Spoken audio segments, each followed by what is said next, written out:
Hello అండి, అందరికీ నమస్తే. నేను మీ కడియం కుర్రోడు. వీడియోలో కనబడుతున్నటువంటి వెరైటీ అయితే లక్కీ ఫైకస్ అండి. దీన్ని చైనా ఫైకస్ అని కూడా అంటారు. దీన్ని అయితే ఈ రోజు అయితే లోడింగ్ అయితే చేస్తున్నారండి. అది ఏ విధంగా లోడ్ చేస్తారన్నది అయితే మీకైతే నేనైతే చెప్తానండి. ముందుగా అయితే ఈ మొక్కనైతే బయటకు అయితే తీసుకునండి. దానికైతే బ్రాంచెస్ కానీ ఏమీ కానీ డ్యామేజ్ కాకుండా వీటిని అయితే సంచులతో అయితే ప్యాకింగ్ అయితే చేసుకోవాలండి. ఈ ప్యాకింగ్ పూర్తి అవ్వగానే వెంటనే స్క్రైన్ సపోర్ట్ అయితే వీటిని అయితే లిఫ్ట్ చేస్తారండి. ఎందుకంటే ఇవి మినిమం 1 టన్ను నుండి టన్నున్నర వరకు బరువు అయితే ఉంటాయండి. అందువల్ల అయితే ఈ స్క్రైన్ సాయంతో అయితే దీన్ని అయితే లిఫ్టింగ్ అయితే చేస్తారండి.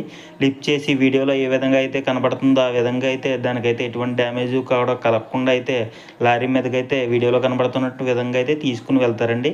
ఈ మొక్కలు అయితే మన కడియంలో అయితే అవైలబుల్గా అయితే ఉన్నాయండి. నర్సరీ అడ్రస్ అయితే అండి శ్రీ కోదండరామ నర్సరీ అండి, కడియం అండి. అలాగే మీకు కూడా ఇటువంటి మొక్కలు కావాలి అనుకుంటే డిస్క్రిప్షన్లో అయితే వాళ్ళ అడ్రస్ అయితే ఇస్తానండి, చూడండి. అలాగే మన షార్ట్ ఇంతవరకు చూసినట్టయితే మాత్రం తప్పకుండా లైక్ చేసి మన ఛానల్ అయితే సబ్స్క్రైబ్ చేసుకోండి.